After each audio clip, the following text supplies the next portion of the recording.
Okay. Hello mga ka-TH. May nakita ko ditong sign. Yan. Isa natin. Isang sign. Isa itong tuyo na sapa mga ka-TH. Yan. Isang tuyo na sapa. Tapos ito yung sign na nakita ko.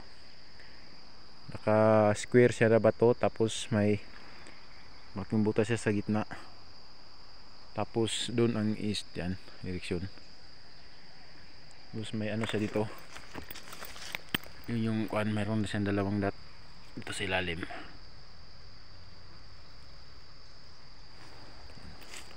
Yung dalawang dot, isa dalawat. Tapos mayroon pa din siyang ano dito. Yan. Malalim yan.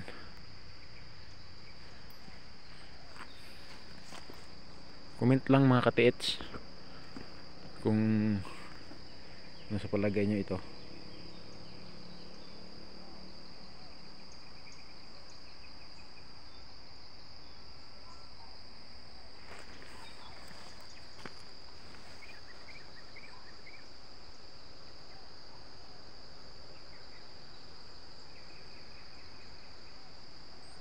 Mga ka-TH, maraming salamat sa panonood.